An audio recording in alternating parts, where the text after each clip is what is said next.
मैंने ऐसे कई केस देखे और सुने हैं जिसमें आज के पसंद और चुनाव कुछ समय बाद ऊब, नापसंद और दुखों का कारण बन जाते हैं। शारीरिक कष्ट के अलावा अन्य सभी कष्ट, दुख हमारे मन की उपज है।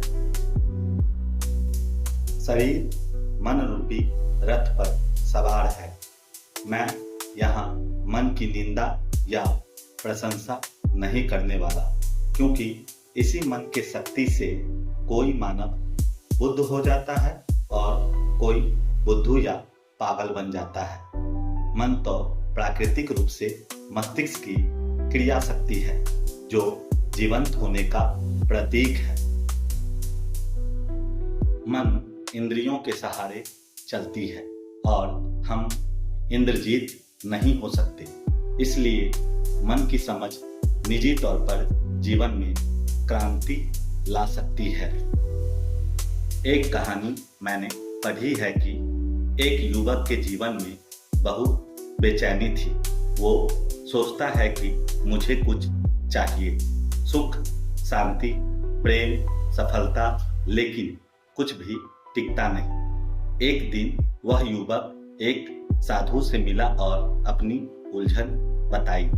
साधु ने कहा, तू आज मन का बाजार घूमकर आ। युवक हैरान था। मन का बाजार, ये क्या होता है, कहाँ है? इसी बीच साधु ने आंखें बंद की और कहा, अपने मन में उतर, देख, वहां एक बाजार है। युवक ने आंखें बंद की और ध्यान लगाया। उसे अपने ही अंदर मन का बाजार दिखा, जहां कई दुकानें थी।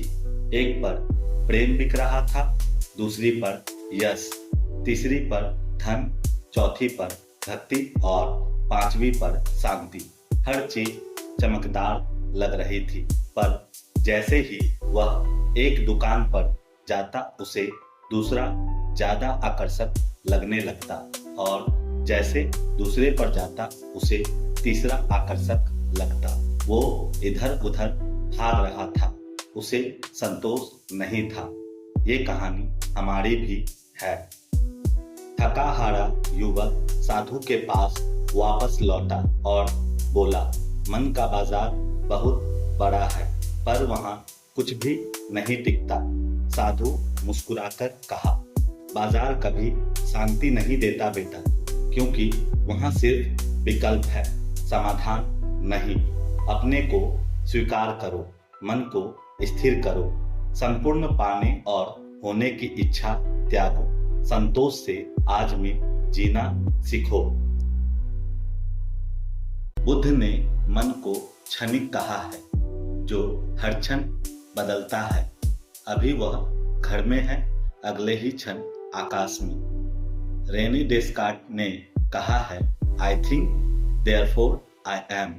मैं सोचता हूँ इसलिए मैं हूँ।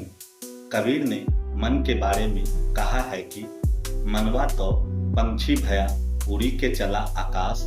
सतगुरु मिला तो बंध गया, नाही तो जाता परदेश। अर्थात मन तो पंछी की भांति आकाश की उड़ान भरता ही रहता है। सच्चे गुरु की शरण होने पर स्थिर हो जाता है, नहीं तो भटकता ही रहता है। इस श्लोक के गहरे आध्यात्मिक अर्थ भी है, लेकिन यहाँ इसकी आवश्यकता नहीं है। मनोविज्ञान में मन के 3 हिस्से माने गए हैं।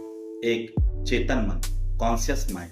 अभी जो हम सोच रहे हैं वह चेतन मन है, जैसे कि आप यह सुन और समझ पा रहे हैं, यह चेतन मन से हो रहा है।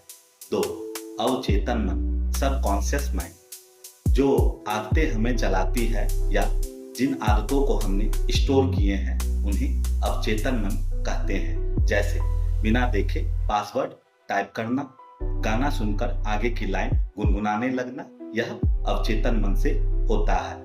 3 अचेतन मन, अनकॉन्शियस माइंड, यह छिपी हुई या दबी हुई यादें, डर तथा भाव है। जैसे बचपन के भूतों की कहानियां अब तक हमें डराती है, यह अवचेतन मन है। चेतन मन हमारे मन का 10% भाग होता है, जबकि हम 90% हिस्सा अवचेतन तथा अचेतन रूप में कार्यशील होते हैं। मनुष्य का अर्थ मन से युक्त प्राणी है। हमें अपने मन की समझ होनी चाहिए। कुछ अर्थों में मन का राजा होने से मन का भिखारीपन सही है, जिसे ध्यान में शून्य की अवस्था कहा जाता है।